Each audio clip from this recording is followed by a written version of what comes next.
Capital is critical in communities. There's almost no sector of the economy that doesn't require capital. Whether you are concerned about healthcare, or education, or jobs, eventually you're going to need access to financial services. If CEI didn't exist, if CEI hadn't been here for better than the last 30 years, I think we would be a less vibrant state, we would be a less interesting state. There would be a lot of people who would not have had the opportunity to improve their situation or grow their business the way they have because of the support they've received from CEI. Good job! I'm the owner and operator of Our Will Learning Center in Portland. We are a child care facility caring for infants, toddlers, and preschoolers. CEI is different than other organizations because they have a personal touch. My business counselor is, I feel like, a mentor. And with CEI, I got a loan, which helped me with my working capital. It helped me with a lot of the startup costs in running a daycare, but we would not be here without that.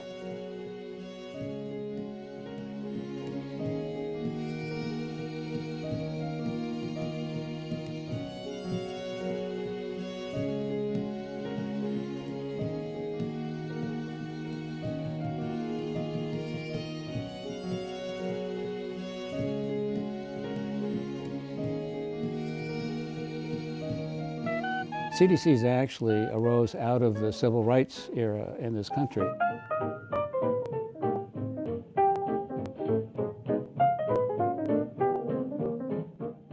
We were part of an ethos, a culture, and a time in American history when we thought change was just right around the corner and imminent. The CDCs were a way to rally people, the local community, raise capital, and invest in the various enterprises in that area.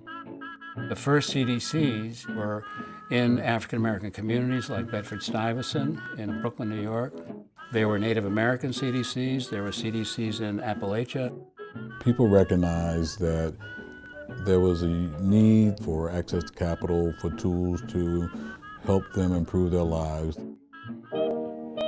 Organizations like HOPE, organizations like Coastal Enterprise emerged out of that movement.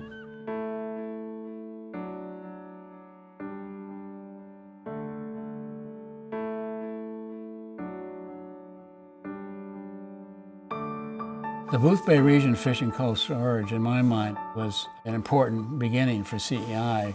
Our first major investment in 1979. Stevenson-Magnuson Conservation Act had just been passed in 1977, and so that was creating an opportunity for Maine's undeveloped fishing industry to take a look at developing processing facilities, freezer facilities, and returning value to the state, which was actually not being tapped into. The Boothbay Fish Plant became, for me, the metaphor that symbolized the coming together of public and private sectors, individual investors, government, banks, to rebuild and build a project that had value for a local community. Before you knew it, there was a snowballing effect, and people started to get adjusted to this idea that there was somewhat of an alternative bank that was interested in new ideas, in innovation, in startups. Board Directions is a community development financial institution. We serve the Native Americans in Maine through our housing program, developmental services, and counseling. The Native American communities here in Maine are very distressed communities. The way that I often see inequality is all about access to resources. We can't write off the people in these communities.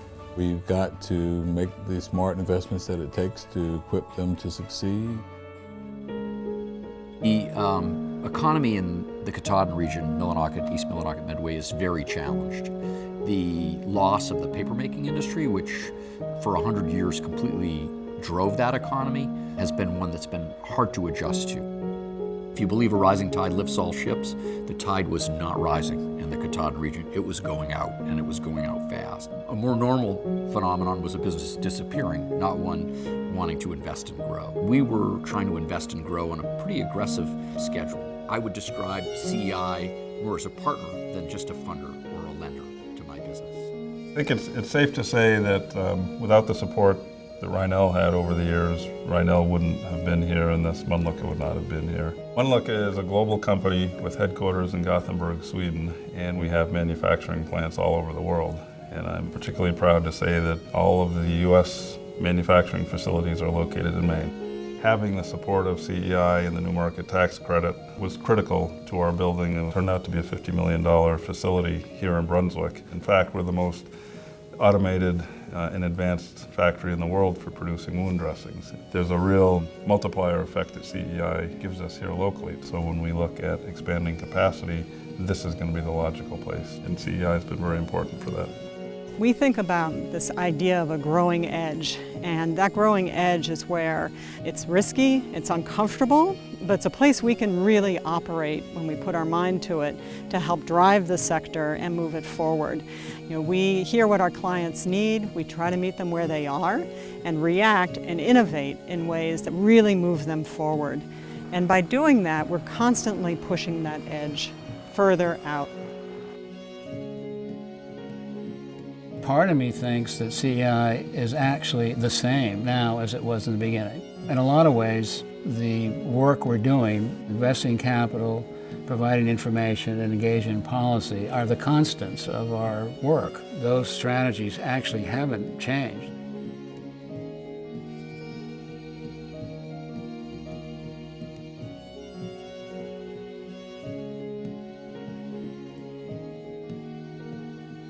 CEI today is constituted with just a tremendous set of employees that are accomplished in their own right from previous careers, that have experience ranging from finance to policy to technical areas.